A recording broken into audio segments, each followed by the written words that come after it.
Everyone is chasing the quiet life right now. The trend is everywhere. Digital detox, moving to the countryside, quitting the hustle. But there's a problem nobody is talking about. Most of us can't just quit. We have careers we love, families who depend on us, and ambitions that aren't going away. We don't want to leave our lives behind. We just want to stop disappearing inside them. The truth is, slow living is not about leaving.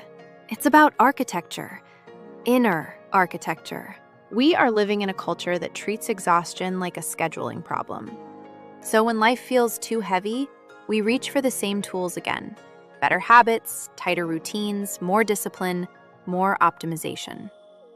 But burnout is rarely a sign that you need to push harder. More often, it's a sign that you've been pushing in ways that disconnect you from yourself. You can have a full calendar and still feel absent from your own life.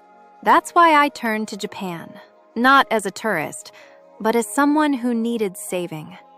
What I found wasn't just pretty philosophy. It was a practical, ancient language for the exact things modern life keeps stealing from us. Space, meaning, acceptance. And the best part? These ideas don't ask you to move to a monastery. They work right here, in your actual, messy, deadline-driven Tuesday. The first thing burnout steals is your perspective. When you have no space, every minor inconvenience feels like a catastrophe. In Japan, they have a concept for this, ma. Ma isn't just nothingness. It's the sacred space between things, the silence between notes that makes a song beautiful. Most of us have calendars that look like Tetris, every block filled.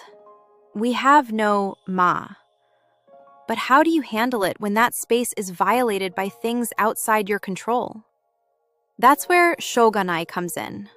It's often translated as "it cannot be helped," but it's not passive. It's an active choice to stop breaking yourself against rocks you cannot move. Modern psychology calls this radical acceptance. When your flight is canceled or a client is impossible, you shrug and say, "Shouganai, it cannot be helped." Ma gives you the room to breathe. Shouganai gives you the energy to survive. And even when we keep going, something else starts to happen. We build a life that looks successful from the outside, but feels empty on the inside. You can be productive and still feel numb.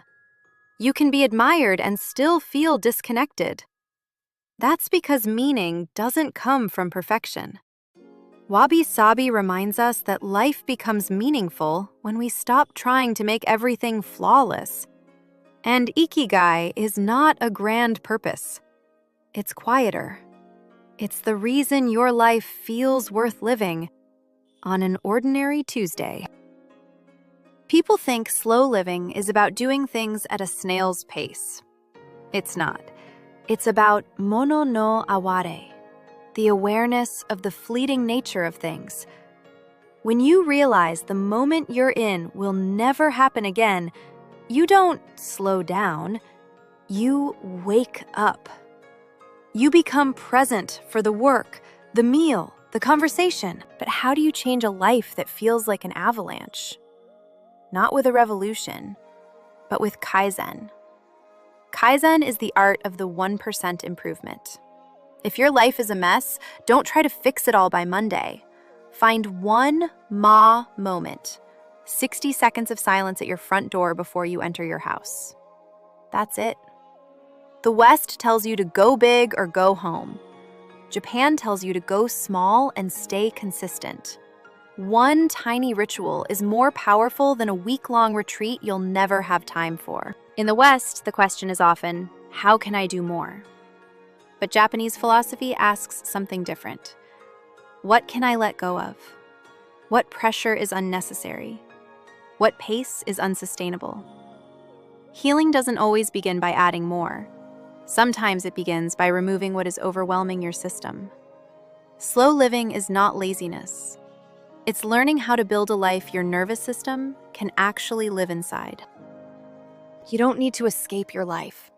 You don't need to quit your job, move to the countryside, or give up your ambition. You don't need a new life.